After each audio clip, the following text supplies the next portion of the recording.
নাকি আমাদের বিএসএফ এর গায়ে হাত তুলছে, সেখান থেকে যে বাংলাদেশ নাকি ভারতকে থ্রেট করছে, ওক উপরে নিতে হবে। এই শাস্তি, এত বড় স্পর্ধা বাংলাদেশের মধ্যে একটা ক্ষুদ্র পোকা, তারা সাহস পায় কি? যিনি নোবেল পুরস্কার পেয়েছেন, আমার তো মনে হয় ওনার থেকে অনেক আগেই নোবেলটা কেড়ে নেওয়া উচিত। মন্ত্রীর সামনে আমাদের দেশের যখন নিরাপত্তার ব্যাপার, আমরা সবসময় খাড়া আছি। বাংলাদেশের কোনো বাদরামি আমাদের মেনে নিতে হবে, সেটা কিন্তু আমরা কখনোই পারবো না। আমাদের শক্তির কাছে সারা বিশ্ব একদিন মাথা নত করবে, এটাই আমরা জানি।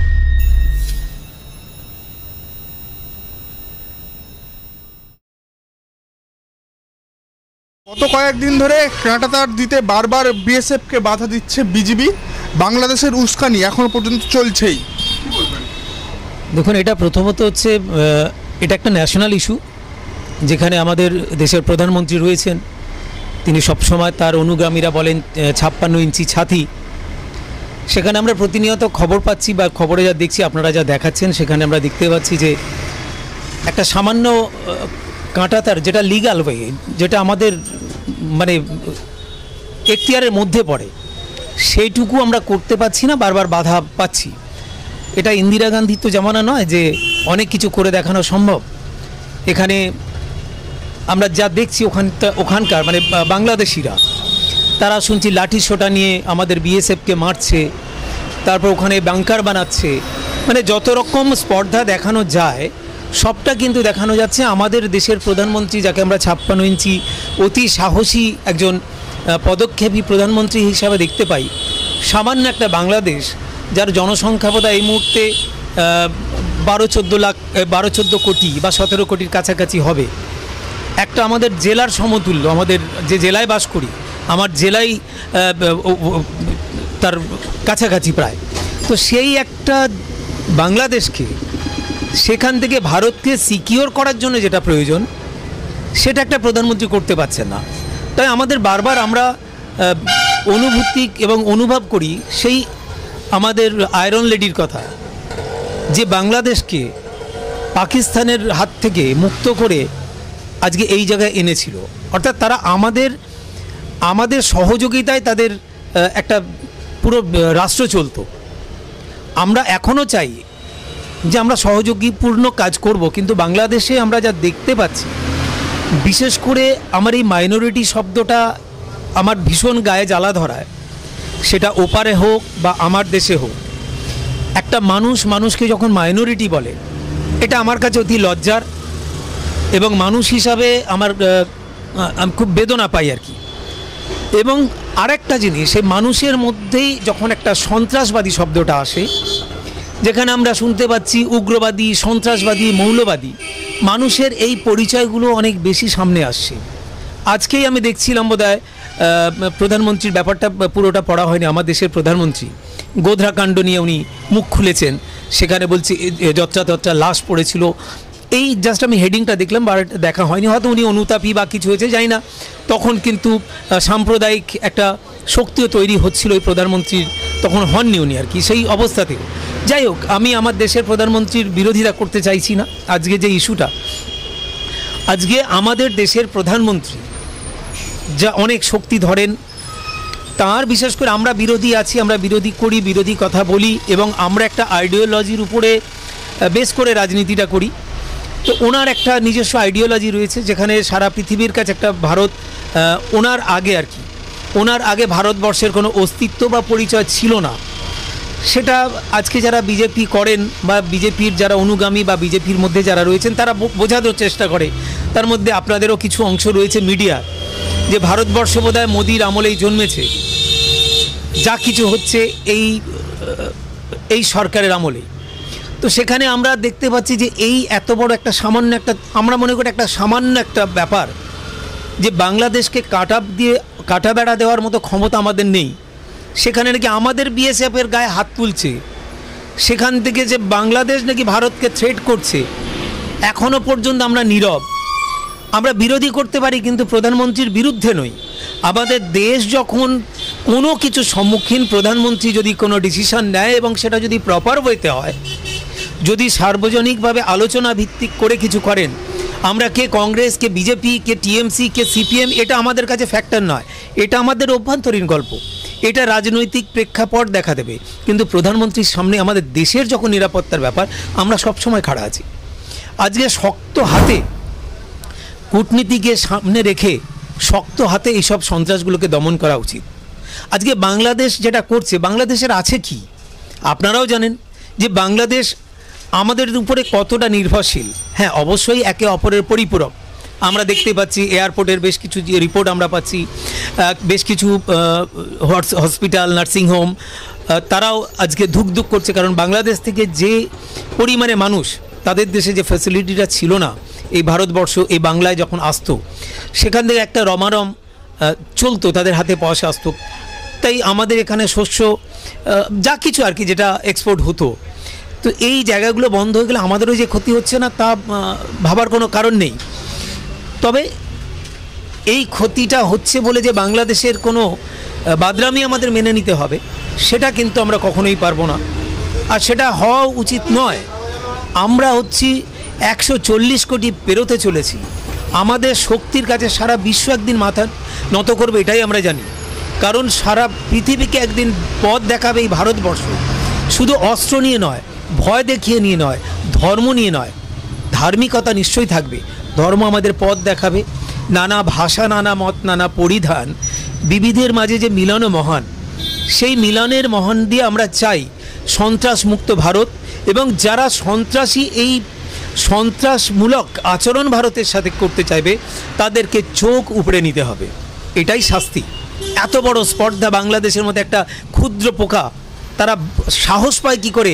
তারা দুদিন আগে বলেছে কলকাতা দখল করে নেব, তারা বলছে আমাদের এটা আমাদের নিজস্ব অধিকার, ভারত ভাগের আগে মুসলিমরা 700 বছরে রাজত্ব করেছে, অর্থাৎ দিল্লি আমাদের।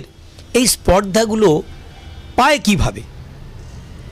ইতিহাস, তারাও যখন বাংলাদেশে চলে গেছে, তারাও যখন একটা রাষ্ট্রে রয়েছে, আমরা ভারতবাসী, আমরাও এখানকার মুসলিম, আমরা এখানে সবাই ভালোবাসি, তো সেখানে তারা এই স্পর্ধা, আমরা তো কোনোদিন আমাদের ভারতবর্ষ নিয়ে এই চিন্তা করি না।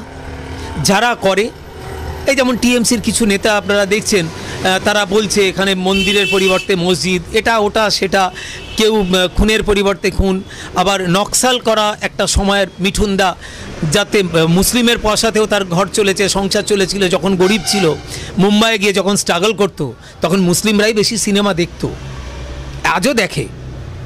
তার পয়সাও কিন্তু ওই ব্রাহ্মণবাড়িতে গেছে। আজকে তিনি কখনো ফনা তুলছেন, কখনো ডঙ্ক মারছেন, কখনো লাশ ফেলছেন ওদিকে।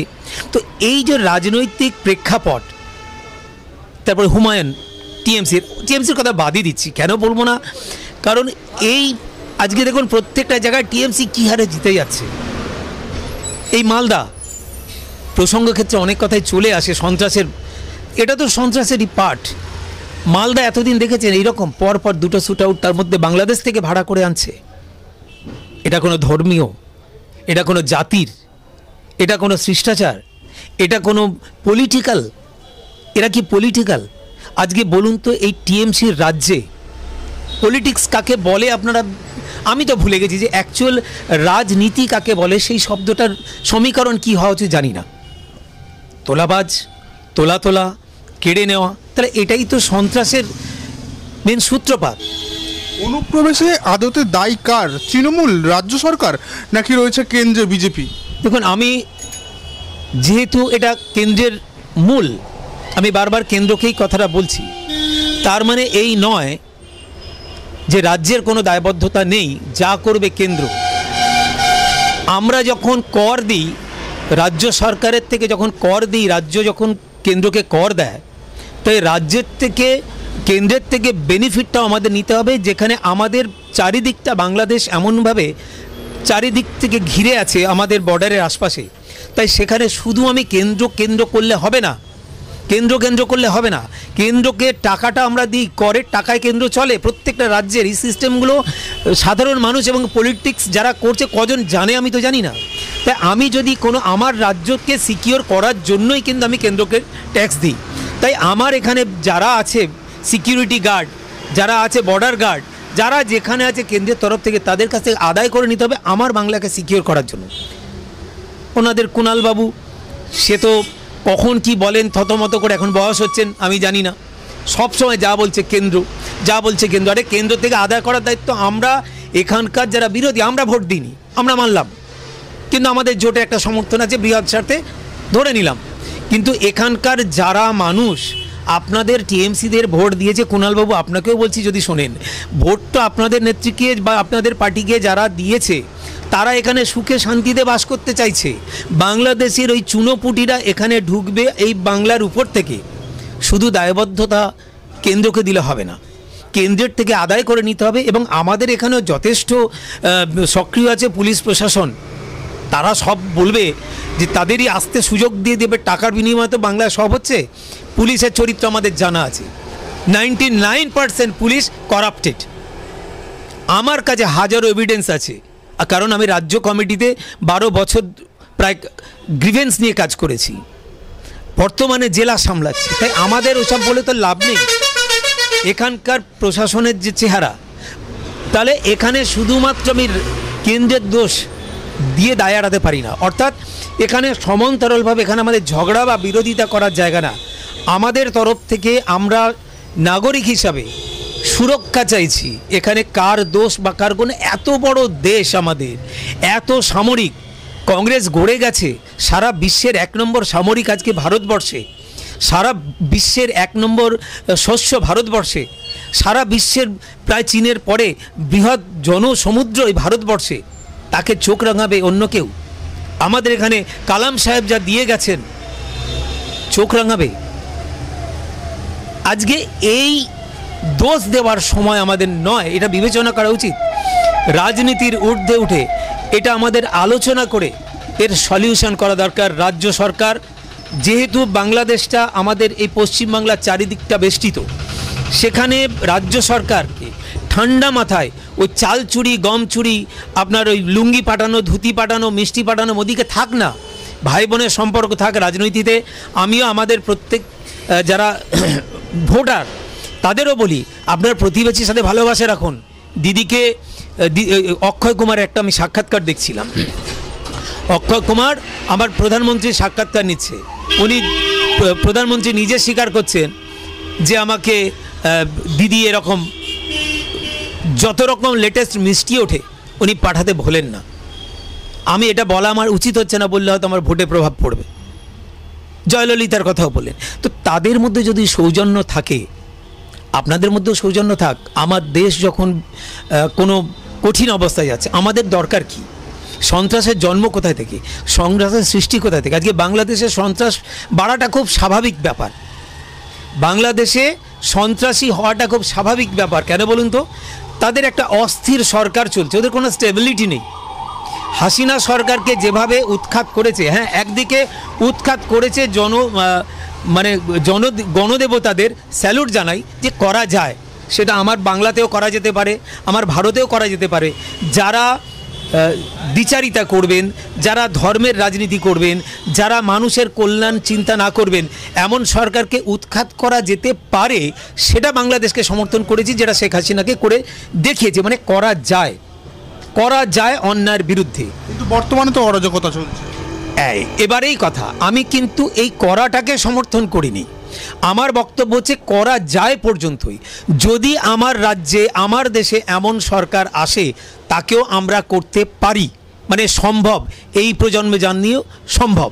কিন্তু এখন বিবেচনায় আমরা যেটা পাচ্ছি, একটা অস্থির সরকার চলছে, একটা গণমাধ্যম ছাড়া, গণমাধ্যম বলতে গেলে আমি বলতে পারছি যেমন ভোট প্রক্রিয়া, সিলেক্টেড নয়, সিলেক্টেড সরকারের উপরে কখনো নির্ভর করে আজকে টেকা যাবে না। তাই এই যে সরকারটা চলছে, উনি নোবেল পুরস্কার পেয়েছেন, আমার তো মনে হয় ওনার থেকে অনেক আগেই নোবেলটা কেড়ে নেওয়া উচিত। নোবেল পাওয়ার উপযুক্ততা ওই রকম আসে না। প্রত্যেকটা সময়, যদিও মিডিয়া অনেকটাই বাড়াচ্ছে, ভারতেও হচ্ছে, ভারতেও মাইনরিটিদের উপরে অনেক অত্যাচার হয়, সেটা বিজেপি সরকার আসার পরে এতদিন যেগুলো সেইভাবে হয়নি, সেগুলো কিন্তু তুঙ্গে উঠছে, সেটা আমরা নিন্দা করছি। কারণ বাংলাদেশে, আমি প্রত্যেকটা জায়গায় বলার চেষ্টা করি, বাংলাদেশ আর মণিপুরের তফাৎটা কোথায়, বাংলাদেশ গোদ্রার তফাৎটা কোথায় আপনারা বুঝতে পারছেন?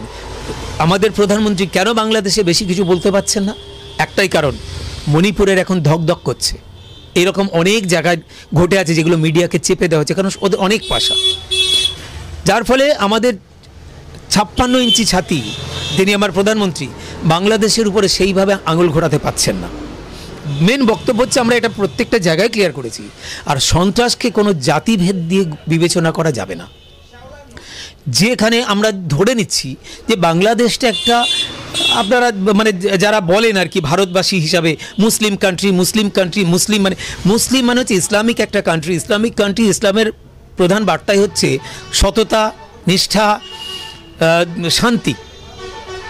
সেখানে যদি বাংলাদেশের এখন ইউটিউবের জগতে করাপশান, মেয়ে বিক্রি, বেশ্যাবৃত্তি, কি বলে বাবা মেয়ের সাথে কুকর্ম, মাদ্রাসার মধ্যে কুকর্ম, তারপরে আপনার বেবি ফুড তৈরি হচ্ছে সেখানে কুকর্ম, তো একটা মুসলিম কান্ট্রি অ্যাকচুয়ালি এইগুলো নয়, এগুলো কোনো জাত ধর্মের নয়। পাপি পেট কা সওয়াল, ধর্ম তার বাইরে আমার বিবেচনায় কিছু না। যদি পেটে টান পড়ে, আমার যদি ছেলে মেয়ে খেতে না পায়, আমার সরকার যদি আমাকে সেইটুকু সহযোগিতা করতে না পারে, একটা কাজ যদি আমি যদি একটা ভ্যান চালিয়েও খাই, সেই ভ্যানের প্যাসেঞ্জার উঠে একটা অটোতে উঠবে 3 টাকা, আর একটা ভ্যানে রিল্যাক্স করে যাব 4 টাকা, সে 4 টাকা রোজগারের ক্ষমতা যদি সরকারের দেওয়ার মতো আমাকে ক্ষমতা না থাকে, তাহলে ভ্যানটা চালিয়ে আমি পাবো কী করে? বক্তব্য হচ্ছে এই জায়গায়। অর্থাৎ একটা ইকোনমিক সিস্টেম দরকার, যে সিস্টেমের উপরে আমার দেশের প্রত্যেকটা মানুষ চলবে। যখনই তার অভাব পড়বে, তখনই কিন্তু ওই বেহেশতের হুর দেখিয়ে আর জান্নাত দেখিয়ে সন্ত্রাসের একটা বাতাবরণ তৈরি করা হচ্ছে। এটা তো আয়না ঘর আমরা পাচ্ছি বাংলাদেশের, এগুলো পাচ্ছি, আজকে আমরা পাচ্ছি, আর লুকানো যাচ্ছে না। ভারতবর্ষেও এরকম অনেক কিছু আছে। তাই আমাদের বক্তব্য যে সন্ত্রাসের কোনো জাত নেই, হিন্দু মুসলিম বিবেচনা নয়। আমাদের যে এত ইন্টেলিজেন্ট, এত সেনা, এত পুলিশ, এত কিছু রয়েছে, তারা কোন কাজে? তারাকে নিয়ে, বউকে নিয়ে আর শ্বশুরবাড়ি নিয়ে আর ওর সুন্দরী নিয়ে শুধু দেখবে আর ঘুরে বেড়াবে, আর এদিকে ওকে দোষ দেবে আর ওকে দোষ দেবে, আমরা ভোট দিয়ে মার খাবো, এটা হয় না।